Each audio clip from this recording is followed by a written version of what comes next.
Okay. Hello, y'all. Y'all.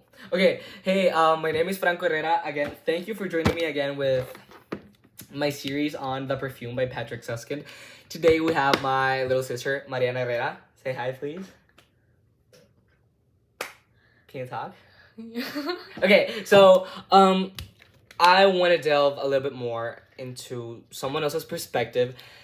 Kind of a quick interlude on the book before finishing it with y'all. I kind of do want to make a quick what I was talking about last time about psychopaths and maybe the nature and nurture part. And I actually wanted to know about an outside perspective. Maybe someone from she's 2 years younger than me, and being 2 years younger, maybe she has a different perspective into what I have been talking about, right? Or she has not read the same things that I have read, which can maybe bias myself a little, or maybe we have the same perspective. So that's what I actually want to see. I don't think she's familiar at all with the book. Or have you ever, maybe the movie, No. The Perfume by Patric Süskind? You know this dude? No? Okay. Well, so she's not familiar with it, but however, the context or the universal theme, it's still there. So that's what I want to talk about. So what I was talking about last time is about how I think of psychopaths and kind of like, the nature nurture debate, like that kind of debate. So basically it's how we either are we born this way, specific way, or are we made this way? So it's a nature, like nature, you're born like that, or nurture. So nurturing is like, have you nurture a child and you like raise them, right? So are we raised like that because of our social experiences and everything, or are we born like that? So that's what I want to know. I'm not gonna tell you my perspective yet because I don't really want you to agree with me. If we do, maybe it's a coincidence. So what I want to know is that what do you think it's, how people also say like maybe there's a gay gene or something like that, right? Or people sometimes say no, gay people are born like that, or gay people are made like that. So it's kind of like that debate. But in this case, I want you to think about psychopaths. Ted Bundy, the psychotic killers, like real life killers. I've been referencing you a lot. So Joe Goldberg, maybe perhaps Jeffrey Dahmer. So what is your perspective on that? Like on psychopaths, do you think they're born like that or are they made like that? Like, can you please elaborate on your perspective on that? I think they're made like that. I don't think they're born that way. Cause I feel like it's known that since you're little, like your first years are the ones that create your personality and things like that. And I don't think like I do know that there's some things that are passed down by your parents and everything, but I think most of it is just like, for example, if your parents are doctors and then you have like a love for medicine, people are like, oh yes, because of like the genes, but maybe it's because you've been exposed to medicine since you were little, so that's how you learned to like love it. So I feel like it's mostly everything is just because of the little, like when you're little, that you're exposed to that thing. So maybe if your parents are psychopaths, you're also a psychopath because you're exposed to that type of behavior since you're little. But I don't think it's because it's passed down automatically. So that's like the interesting part, because me myself, I think it's kind of a mixture of both, and I kind of saw that kind of reflected into the book. So to give you a little bit of context of the book, like really quickly, because I don't want to bore the audience, which they already have like read about this. Well, not read, heard me talk about it. So the main character is basically born without a scent. So like without a scent, and I was like really confused about it. I told them how are you born without a scent, right? Because we all have like a specific scent. Sometimes the pH and everything, we all have a specific scent. Mm-hmm. But apparently he smelled like nothing, like actually nothing.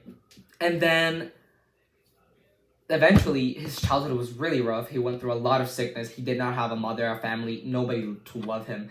And then through the years pass, eventually what he wants to do is like basically he becomes a murderer, and he wants to like distill the pure essence of virgin women because of their smell, because he has this great sense of smell, right? Which is the irony of all ironies, I think, of how he does not have a scent, yet his sense of smell is so keen and so amazing. It's like superhuman, right? Like he can smell whatever type of thing and he's gonna tell you immediately. He can smell you and tell you what age you are, just based on your smell.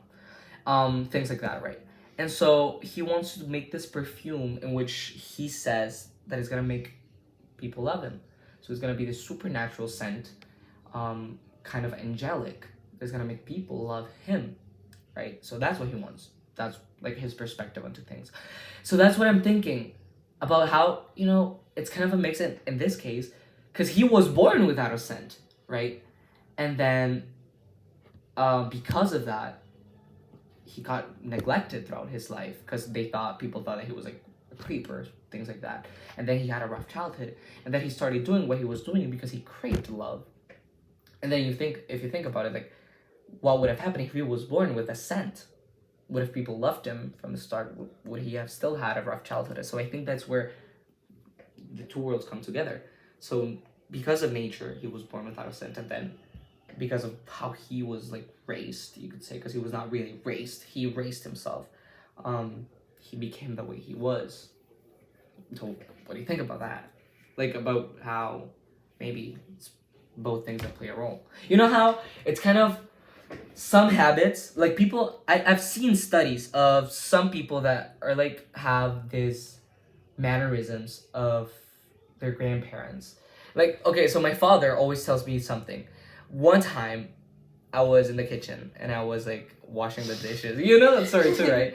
So I was washing the dishes, and I tend to, when I'm washing I really like to wash the dishes. I don't know, there's something relaxing about it. So when I wash the dishes, what I do is I'm standing, right?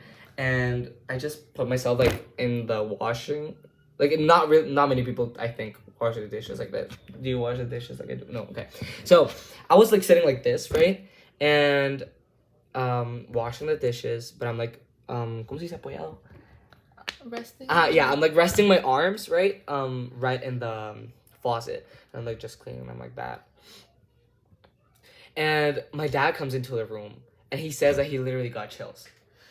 Because he says that's literally the way his dad would wash the dishes, like just rest like that and kind of like doing his own thing.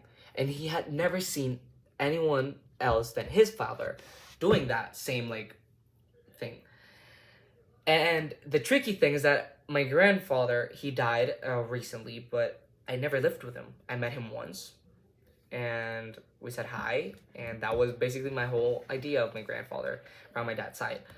So I never knew his mannerisms, never understood what he did, never knew his, like basically his personality, right?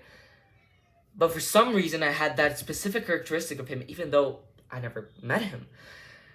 So then it's like, it might be a genetic, something's maybe genetic, some mannerisms that you have may be actually genetic. So that's interesting. So that's what I'm trying to like kind of discover or like kind of analyze throughout like the whole thing. It's like, what do you think about that? Because you have not talked much. I don't know.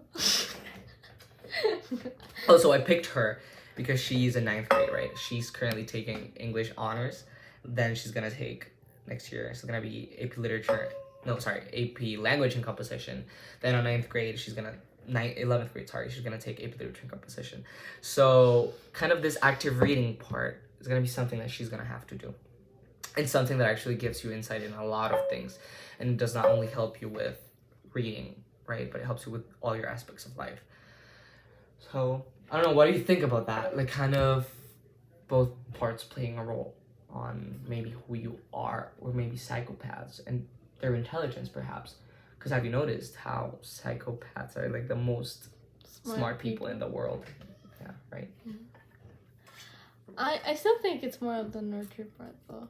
Because I feel like, yeah, genetics do play a role. And because of, like, for example, that he didn't have a scent. Uh-huh. But still, like, I personally don't think that someone's scent is that important. I don't feel like if someone doesn't have a scent, I don't think I wouldn't notice, because I don't take like details of others. Like, I'm not very like conscious about other people. Yeah.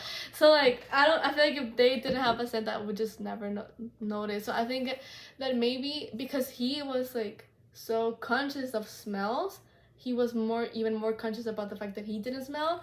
And maybe, like, I don't know, because I haven't read the book, but I personally don't think people really noticed that he didn't have a scent. And he himself, because he did know, he himself, like, he turned himself into a, like, he felt different from the rest because he was more conscious about it. You know, that actually is a really good point. Now, I was gonna about to like completely wrong you on that one, because he was like in his child. Well, when he was like a just born child, they basically threw him out because he did not have a scent and that crept people out.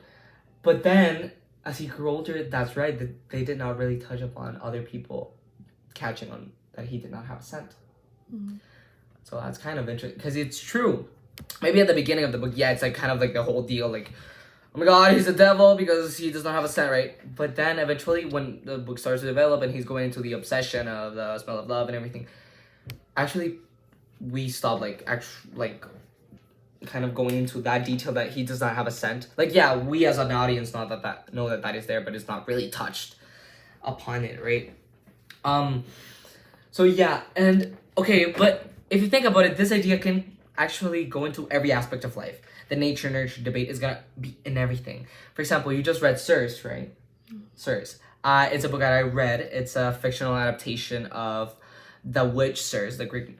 I love Greek mythology. I think I mentioned it. It's a fictional adaptation of kind of like this history of, you know, this witch that, you know, the story of the Odyssey, and how in the Odyssey, Odysseus is, well, his tribulation is turned into pigs by this witch, which is named Circe, in the island of Ithaca. And Ayaya. Sorry, yeah. Ithaca is like the place. No, yeah, Ayaya. And in this island, they're turned into pigs and everything. And she's not really touched upon in Greek mythology. She's just like the witch that turned people into pigs and stuff like that. But then in this kind of adaptation, which it's not really in the plays or in the novels of Greek mythology, right? Of overall, it's kind of this view into how she grew up and how everything in her life led her to do that. Mm-hmm. And so that is kind of interesting. However, if you think about it, she was born a witch. She was born a witch. So basically she already had that. But then her childhood was also really rough. Her childhood was pretty horrible, honestly. Mm-hmm. And perhaps that's what led her to... But, however, that's another thing. Even though her childhood was rough, she was not a bad person. She did not grow to be psychotic, if you realize it. She actually turned those men into pigs because they raped her. Mm-hmm. They raped her. That's why she did it.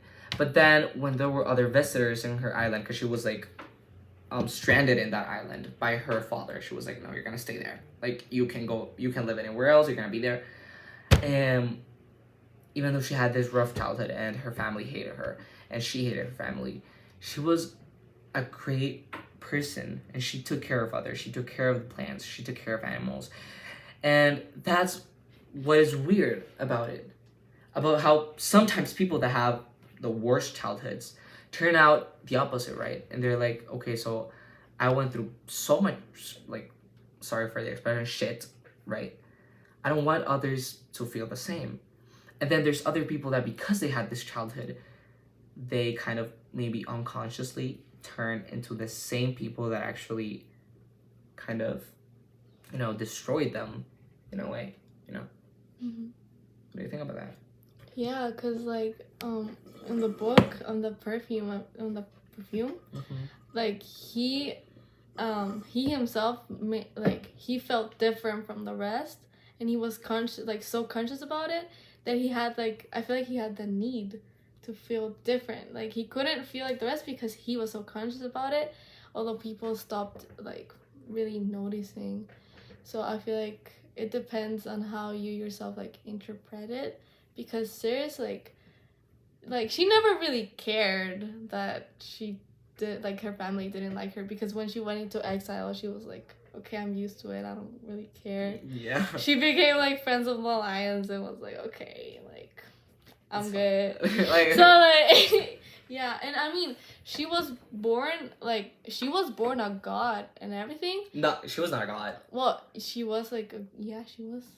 Because she was Helios' daughter, and Helios was Titan. Yeah, but she was the daughter of a... She was a She nymph. was like a minor. She was a She nymph. was a nymph, but she was a a nymph. goddess, but she was a nymph. So, Well, a but nymph the is like point a is, low like, tier goddess. A low tier goddess. Like a very low tier goddess. Yeah, like the But lowest. but she's still a goddess. Yeah, I mean. yeah. And the point is, like, she was born a goddess and everything, but still she wanted to be a mortal. So, like, her nature was to be a goddess and, like, everything, but she still ended up being a mortal. Because when she was little, she was treated, like, different. And it made her feel different from the rest. And then, for example, when she was little, that's when she had an encounter with Prometheus, who loved mortals just like she did. So I feel like that also influenced, because she was little and she had that influence. So she was like, okay, that it's okay that I feel this way because someone else does as well. And you know, it's interesting to see like how in Ceres, even though after she was raped, and humanity kind of betrayed her, kind of in the way that she loved them. She loved humans. She was so interested about them. She took care of humans. They still betrayed her in a way. And at the beginning, she was like so mad about it. She was like, I have loved all of you, right? I have like taken care of you. Like, I literally am in love with humans. And then this happens to me. So at the beginning, she was like a little like, kind of like, no. But eventually, she forgives them, kind of. And she's like, you know, yeah, they're humans, they're flawed. She falls in love with them. And yeah. And so it's kind of interesting to see those two parts of maybe a healthy brain, a healthy person, and kind of a not as healthy mind, which is in the Perfume, right?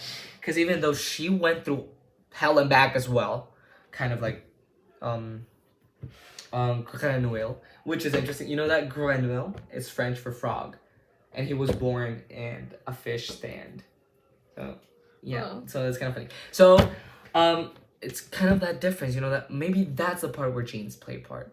Kind of, maybe genetically she was not disposed to be a psychopath, and then even though she like had all of this, she went through hell and back, she still became such a wonderful person, right?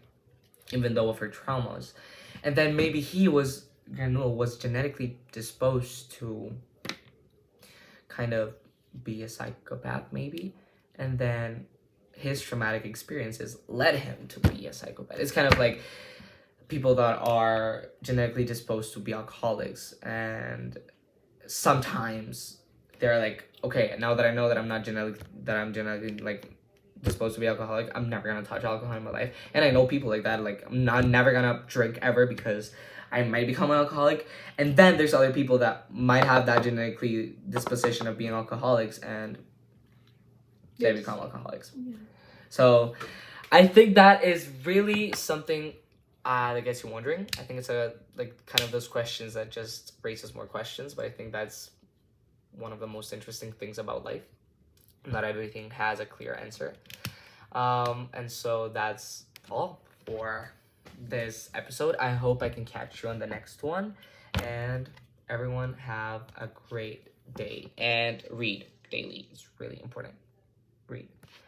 Bye.